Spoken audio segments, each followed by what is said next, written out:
Hey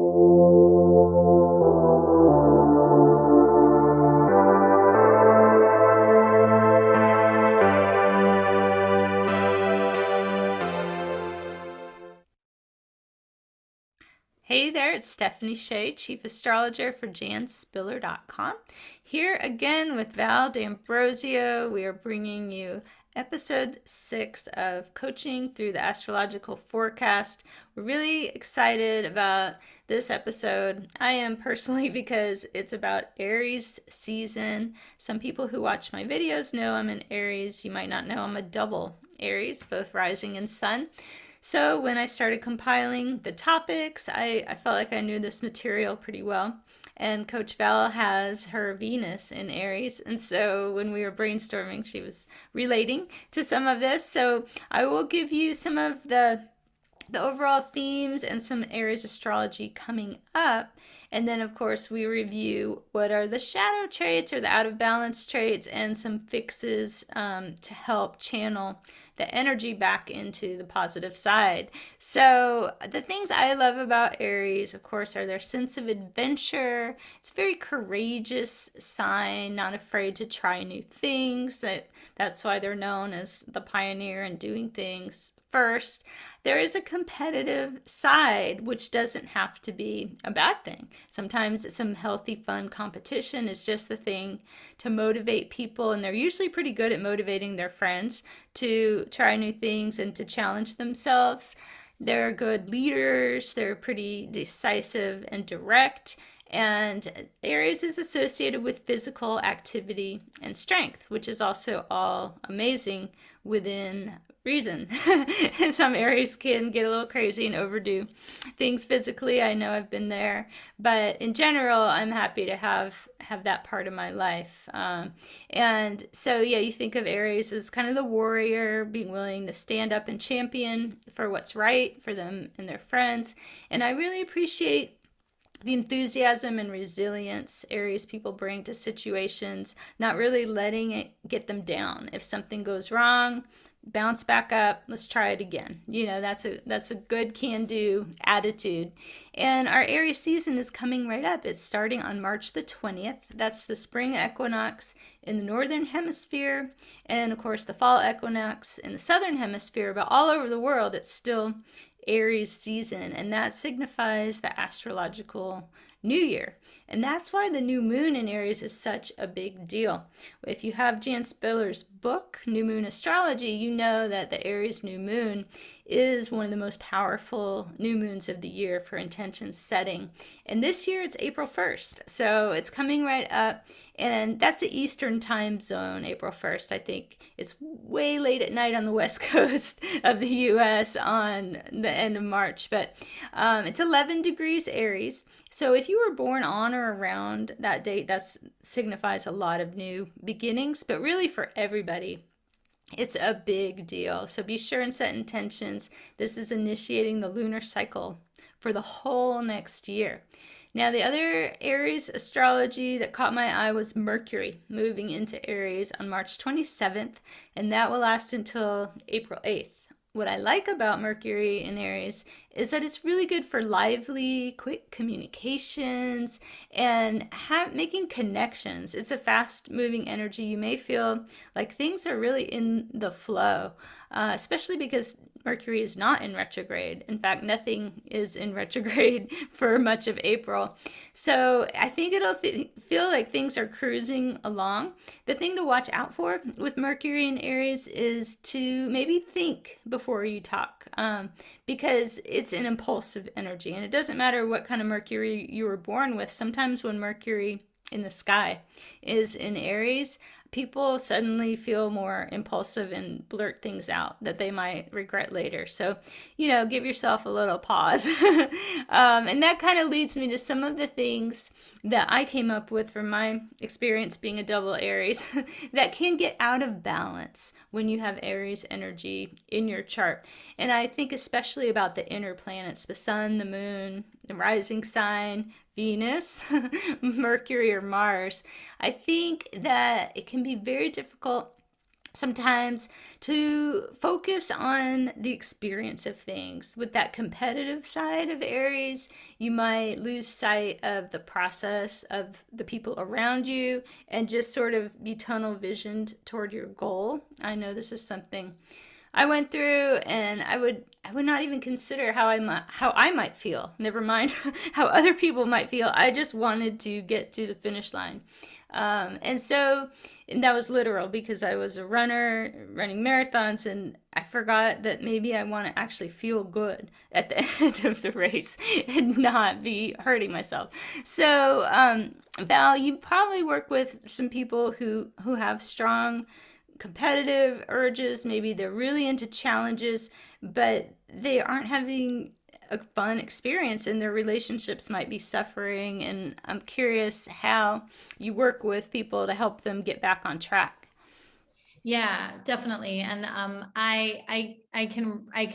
seen this in a few clients for certain. I've seen this in friends, and I've even seen this in an old partner of mine. And I think from a few different perspectives. One is just in general. Sometimes we make it at what I see in that kind of an energy is making it more about the accomplishment than actually about the true authentic desire that's inside of them. So what happens is that they're not enjoying the process as much. And so there's essentially, they're missing out on all the beautiful nuggets along the way. And I know that we've all heard it's about the journey and not about the destination, but that's what really comes to mind when you say that, because I think about, and we were speaking about this before, but I think about a friend of mine. He had this goal to retire by the time he was 35, and he worked his tail off, just closed off a lot of other things and people, and just head down, tunnel vision, big time. Became 35, didn't know how else to be, so he just kept working, and now here he is he's in his 50s, and he's just working, just head down working, overweight, not taking care of his body, not in a very healthy relationship. And it's just because he didn't really get to create or build the other muscles of pleasure, of all the beauty along the way. And then I think about in relationship where I find that when there's that piece of the head down and so focused on the goal and achieving the goal, and there's not the involvement of the partnership, even if, let's say, it has to do with the job, and your partner isn't actually physically a part of it, yet you're in a partnership with that person. So that person doesn't feel like they're a part of your life, and they can feel very dismissed, very just not energetically with you. And that can be really hard and start to sever a certain amount of trust and things like that. So it's really keeping your head up, like really, maybe inviting things in, like pausing along the way, maybe having daily implementations to pause along the way during the day, even to take in something that has nothing to do with the accomplishment then you're doing. And like you were saying, like even asking the question, okay, so this is the goal I have. I see myself doing it. I know how I'm going to do it. How do I want to feel at the end? Because that's all what we're really doing anyway, is we're going after a feeling, right? So that allows us to really sit with, is it just the feeling of accomplishment, or is there so much more that's there? And then, so how can I find that feeling along the way in pockets, right? That makes a lot of sense to me. And I think a good question that I've asked in the middle of some crazy challenges, is this what I really wanted to be doing? Yeah, right. Because I think when Aries gets so enthusiastic, it sounds like this is going to be great. And the challenge is so compelling. But then I didn't think, what would this be like Yeah, to do? And I realized, well, maybe other people like this, or they yeah. think it's impressive, but if I actually don't want to do it, this is not going to work? Yeah, absolutely. I love that. That's so useful. And it's also the idea of like looking before you leap in a way. It's just being a little bit wise too around that piece. It's like really taking in the whole thing. Like I think about, toward the tail end of the astrological zodiac, which we spoke about, but is Capricorn, is that slow, steady pace. Like if keep going, but keep going. And that fiery Aries, which has that youthful, wonderful energy, also that they get to incorporate practicing to check in, to do those little check-ins, whether with themselves or other people, right? Right, right. I think that's people probably don't guess I'm Aries because I have strong Capricorn in my chart, and I've Right. always felt that push-pull of go, stop, slow down, be careful, just do it. All these voices. Yeah. And it's not totally easy, but I imagine if I was double Aries with other things besides the Capricorn or other, I have a lot of Earth. If I didn't have that, I might not have the breaks and it would be hard. Everyone can learn it. So don't worry if you're an Aries and you don't have a lot of Earth in your chart. This is the magic of working with coaches and astrology. You can maximize your chart, and the transits you're having can also help with that. Yeah. So I guess that kind of leads us towards the next point about Aries being overly independent. I know I really struggled with this. I thought that I had to do it myself or it wouldn't be done right, and that it took too long to explain to other people. I should just do it. I didn't have the patience to accept help, and just didn't think I could accept it if other people wanted to put their ideas on me, is how I was seeing it. Like, oh no, my first reaction would be resistance. They're trying to tell me what to do. Right. So, and you can't really successfully go through life like that. I've found it's at certain points you need some help, and it's actually there's other people with information that you don't have. Yeah, absolutely. I love that because it definitely does speak about the fact of um just giving that space for other people to be available, to take up, to whatever, take up their space to have ideas and everything else. And I think about a word that was said before was prideful. And that whole idea of, in those moments, swallowing your pride and really taking time to listen to the other people, to get ideas from the other one, to allow time to find that acceptance of the idea, instead of getting so locked in that my way and I have to do this and you're going to take that away from me. And I think that can cause, again, a break in the bond that doesn't have to happen.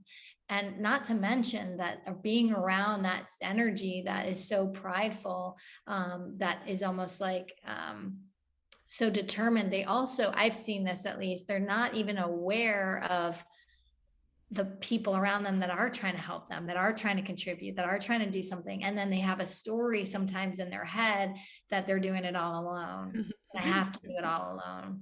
Yep, I've been there. Yeah.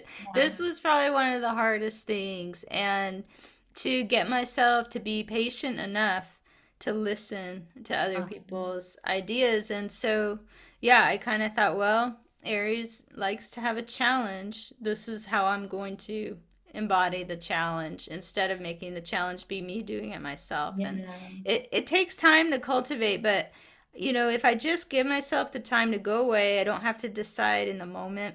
You'd think, Aries might want to decide everything right away, but that's not really the best plan. It's usually better to get back to myself. And Yeah. yeah.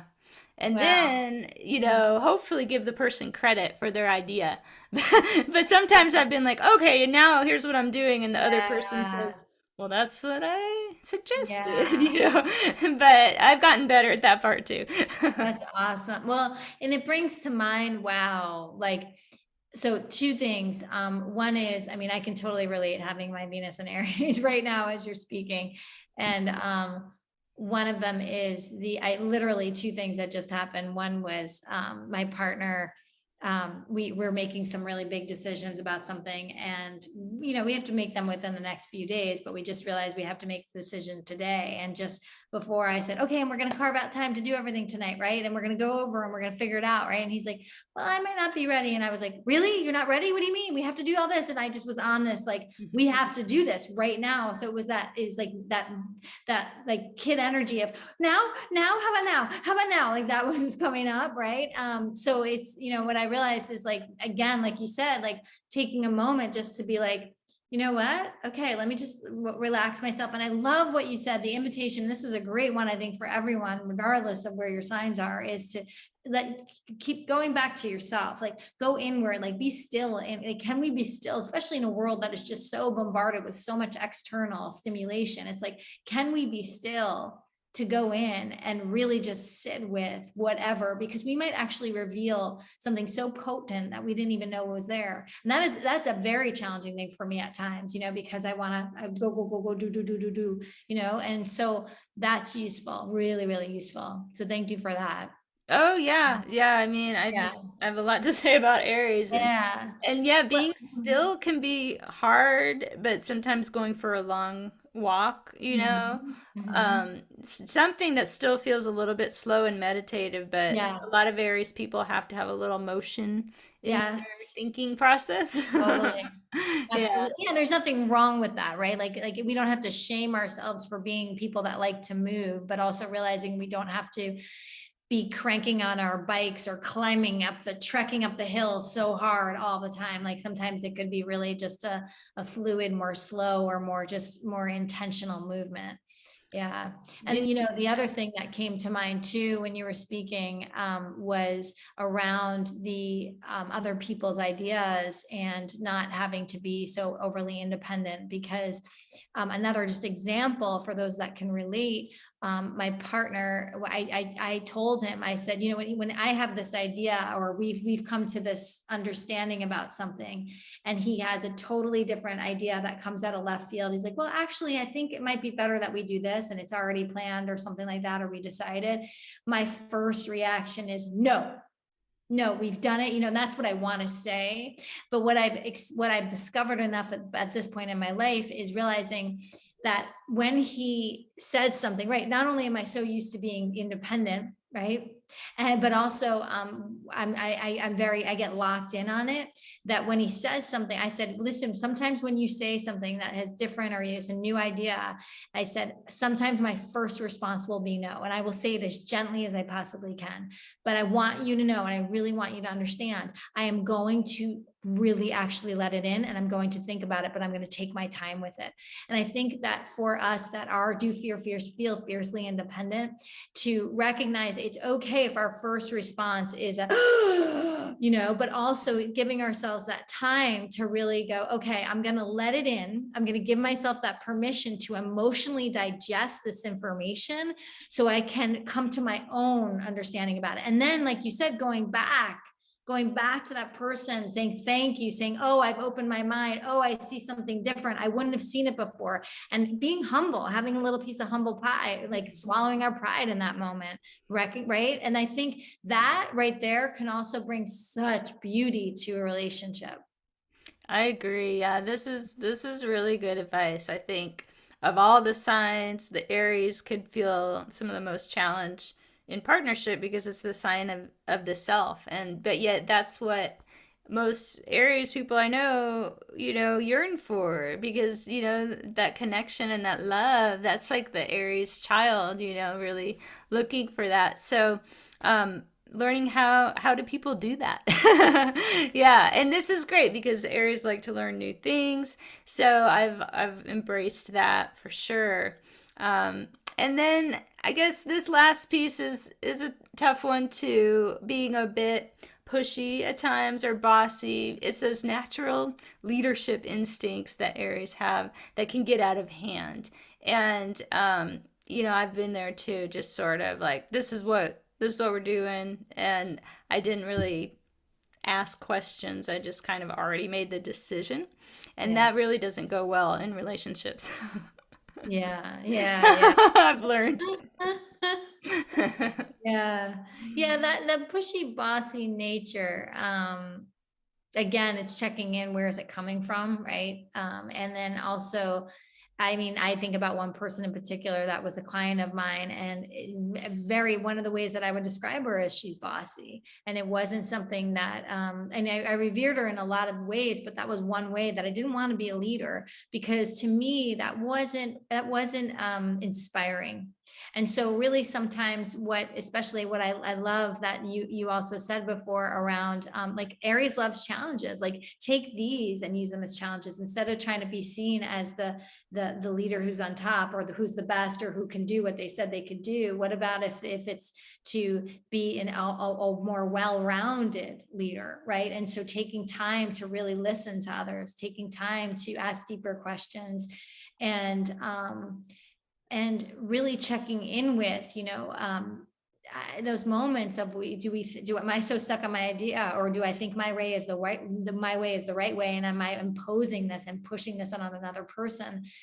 Just asking ourselves and asking them more questions is useful, as well as the other thing that comes to mind is around, I just thought of it. Oh, the piece of sometimes when we're going after that goal, or we're being pushy about someone, or we're in that place of a leadership, and we start to be in that, like that leading place. Again, checking in with that, why am I doing this? And a great way to, and I may have used this in another, but it's always a useful thing to come back to.